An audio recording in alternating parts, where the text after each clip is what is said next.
Maging handa sa pagdating ng Panginoon. Mga kapatid, hindi na kailangang isulat ko pa sa inyo kung kailan magaganap ang mga bagay na ito. Sapagkat alam na ninyo na ang pagdating ng araw ng Panginoon ay tulad ng pagdating ng magnanakaw sa gabi. Kapag sinabi ng mga tao, tiwasay at panatag ang lahat, biglang darating ang kapahamakan. Hindi sila makakaiwas sapagkat ang pagdating nito ay tulad ng pagsumpong na sakit ng tiyan ng isang babaeng manganganak. Ngunit wala na kayo sa kadaliman, mga kapatid. Kaya't hindi na kayo mabibigla sa araw na iyon na darating na parang magnanakaw. Kayong lahat ay kabilang sa panig ng liwanag, sa panig ng araw, hindi sa panig ng gabi o ng dilim. Kaya nga, kailangan tayo'y manatiling gising, laging handa, at malinaw ang pag-iisip, at di tulad ng iba. Sa gabi ay karaniwang natutulog ang tao, at sa gabi rin ay karaniwang naglalasing. Ngunit dahil tayo'y sa panig ng araw, dapat maging matino ang ating pag-iisip. Isuot natin ang baluti ng pananampalataya at pag-ibig. At isuot ang helmet ng pag-asa sa pagliligtas na gagawin sa atin ng Diyos. Hindi tayo pinili ng Diyos upang bagsakan ng kanyang puot, kundi upang iligtas sa pamamagitan ng ating Panginoong Hesukristo. Namatay siya para sa atin upang tayo mabuhay na kasama niya, maging buhay man tayo o patay na sa kanyang muling pagparito. Dahil dito, palakasin ninyo ang loob ng isa't isa at magtulungan kayong tulad ng ginagawa ninyo ngayon. Pangwakas na tagubilin at pagbati. Mga kapatid, ipinapakiusap namin na igalang ninyo ang mga nagpapakahirap sa pamamahala at pagtuturo sa inyo alang-alang sa Panginoon. Pag-ukulan ninyo sila ng lubos na paggalang at pag-ibig dahil sa kanilang gawain. Makitungo kayo sa isa't isa ng may kapayapaan. Mga kapatid, ipinapakiusap din namin na inyong pagsabihan ng mga tamad. Pasiglahin ang mahihinang loob at kalingain ng mga mahihina. Maging matayaga kayo sa kanilang lahat. Huwag ninyong paghigantihan ang gumawa sa inyo ng masama. Sa halip, magpatuloy kayo sa paggawa ng mabuti sa isa't isa at sa lahat. Magalag kayong lagi. Palagi kayong manalangin at magpasalamat kayo sa Diyos sa lahat ng pagkakataon. Sapagkat ito ang kalooban ng Diyos para sa inyo, sa inyong pakikipag-isa kay Kristo Jesus. Huwag ninyong hadlangan ng Espiritu Santo. Huwag ninyong baliwalain ang anumang pahayag mula sa Diyos. Suriin ninyo ang lahat ng bagay at panghawakan ang mabuti. Lumayo kayo sa lahat ng uri ng kasamaan. Naway lubusan kayong gawing banal ng Diyos na siyang nagbibigay ng kapayapaan. At naway panatilihin niyang walang kapintasan ang buo ninyong katauhan, ang espiritu, kaluluwa at katawan, hanggang sa pagparito ng ating Panginoong Hesukristo. Tapat ang tumawag sa inyo at gagawin niya ito. Mga kapatid, ipanalangin din ninyo kami. Batiin ninyo ang lahat ng mga mananampalataya bilang mga minamahal na kapatid kay Kristo. Inaatasan ko kayo sa pangalan ng Panginoon na basahin ng sulat na ito sa lahat ng mga kapatid. Sumainyo nawa ang kagandahang loob ng ating Panginoong Hesukristo.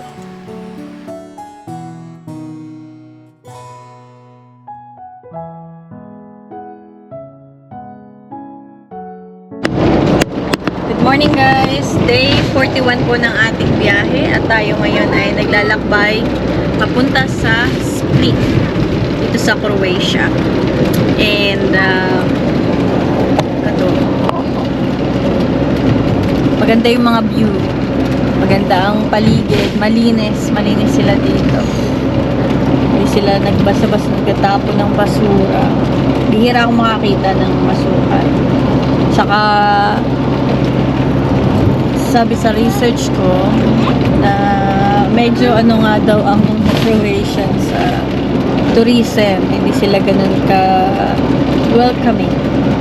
Hindi dahil ano sila, ayaw lang nila yung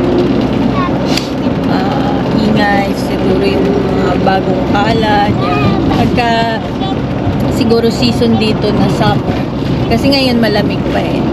Malamig pa dito sa Croatia. Pero kung sa ibang sitwasyon, pag pumasok ka nga sa shop, hindi ganun ka hospitable ang mga tao. Yun ang napansin ko dito sa Croatia. Tsaka yung campers natin, guys, ano sila, meron silang tinatawag na illegal or wild camping. Meron silang batas dito na hindi pwedeng yung wild camping na ginagawa natin sa ibang bansa. So, ang mga campers naman ay talagang bawat bansa meron silang mga batas para sa mga katulad nating campers. Pero dito ay meron silang specific na lugar at kailangan magbabayad ka. Siguro maswerte ka na pag nakakita ka ng 10 euro per night. Pag nakakita ka ng 10 euro per night, then it's good. No, maraming magagandang lugar pero hindi ka basta-basta pwedeng mag-park. Magbabawalan ka. Tapos, siguro lalo na pag matagal. Kami naman kasi, as a camper, hindi kami nagtatagal sa isang lugar ng weeks. Ano lang kami, nights. Matutulog lang kami ng isang araw, isang gabi, tapos babiyahin na ulit. Yun lang ang kaibahan natin sa mga normal campers. Pero since we are still a big camper, yun. So, obvious na nagka-camp kami. Kumbaga, nagkikitulog. Ganyan. Pero okay lang. Kasi, ganun naman talaga. Yun ang batas nila dito eh. Pero, dahil nga ganun ang batas nila, napaka-ayos ng kanilang bansa. Malinis, tahimik. Yan. At, yan o. May mga ganyan. Ang hirap dito sa bandang south ng Croatia. Sobrang hirap namin makahanap ng entrance ng parking. Yung kahit sa kalsada lang kami matutulog. Hindi na ako nakapag-vlog kahapon kasi hinabol ko yung aking battery. Kailangan ko mag-focus at makapag-upload kahit pa paano TechCAD at saka hanap tayo ng maayos-ayos na signal. Ilipat ko yung SIM card ko sa kong telepono at yun, smartphone pala. Wala na palang telepono eh. Ewan, meron pa ba? I think meron pa. Ayan. So, ang cute ng mga bahay dito. Ganda ng mga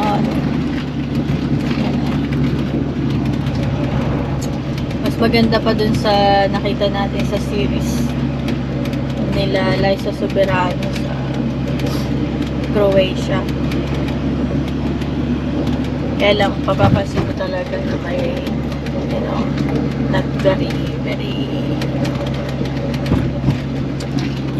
maiilang ka pag nandito ka. Maiilang ka bilang isang turista kasi hindi sila ganun. Ewan ko. Do you think, darling, that they also taking immigrant people? Here, not much. Not much. And if they taking, these people have to work in here, so they are not getting like free meal, like some other country. Like I think that this year they joined the Schengen visa. Okay. Yeah, you understand? They just joined the Schengen visa this Okay, this but year. why we not in Schengen area this side? We not seen. The Schengen visa is No, we not seen this plate that now we go in EU Schengen area. We not seen this plate. yeah. I waited this time. They just joined this year, so maybe it's They are not making this plate here already. Yeah, maybe. Like Bulgaria, they haven't used the Schengen visa yet, but on this March, it will be open for Schengen visa, this Bulgaria.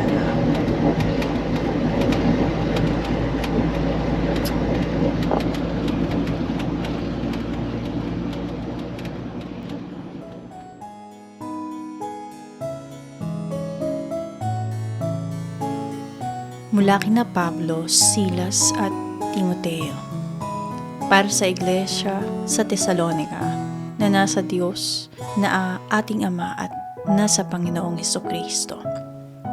Sumainyo nawa ang kagandahang loob at ang kapayapaan mula sa ating Diyos Ama at sa Panginoong Hesukristo. Ang paghuhukom. Mga kapatid, tama lamang na kami laging magpasalamat sa Diyos dahil sa inyo, sapagkat patuloy na lumalago ang inyong pananampalataya kay Kristo at lalong nagiging maalab ang inyong pagmamahalan sa isa't isa. Kaya nga, ipinagmamalaki namin kayo sa lahat ng mga iglesia ng Diyos dahil sa inyong pagtitiis at pananampalataya sa gitna ng mga pag-uusig at mga kahirapang dinaranas ninyo.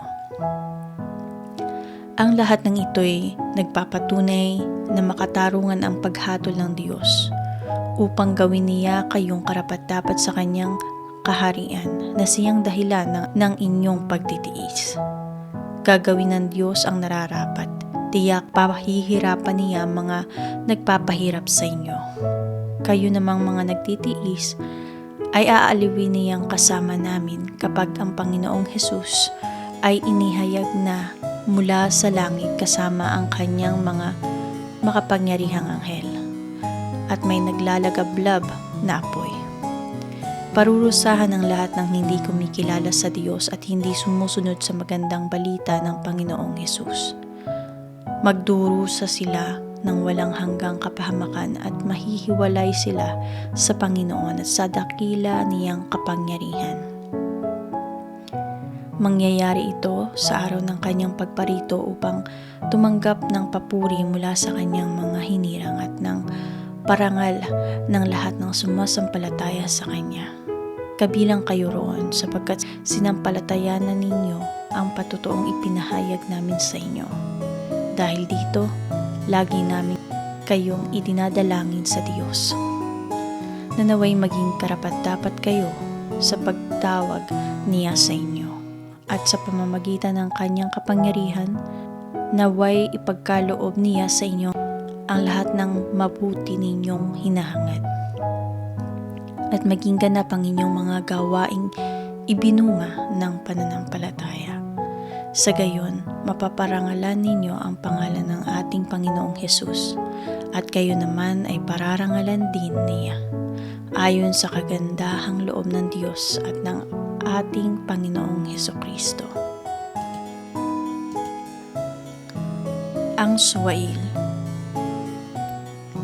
Mga kapatid, tungkol naman sa pagbabalik ng ating Panginoong Hesukristo at sa pagtitipon sa atin upang makapiling niya, nakikiusap kami sa inyo na huwag agad magugulo ang inyong isipan o mababahala kung mabalitaan ninyong dumating na ang araw ng Panginoon.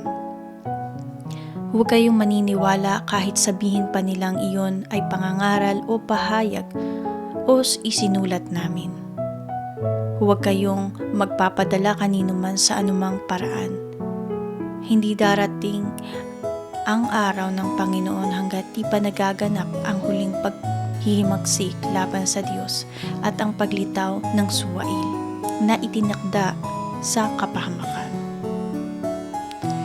Itataas niya ang kanyang sarili at kakalabanin ang lahat ng kinikilalang Diyos at sinasamba ng mga tao. Uupo siya sa templo ng Diyos at magpapakilalang siya ang Diyos. Hindi ba ninyo natatandaan? Sinabi ko na ito sa inyo nang ako'y kasama pa ninyo. Hindi pa nga lamang nangyayari ito dahil may pumipigil pa at alam ninyo kung ano iyon. Lilitaw ang suwail pagdating ng takdang panahon. Ngayon pa man ay gumagawa na ang hiwaga ng kasamaan at mananatiling ganyang hanggat di naaalis ang humahadlang sa kanya. Kung maalis na ang humahadlang, malalantad na ang suwail. Ngunit pagdating ng Panginoong Hesus, papatay niya ang suwail. Bubugahan niya ito ng hininga mula sa kanyang bibig at pupuksain sa pamamagitan ng kanyang nakakasilaw na liwanag.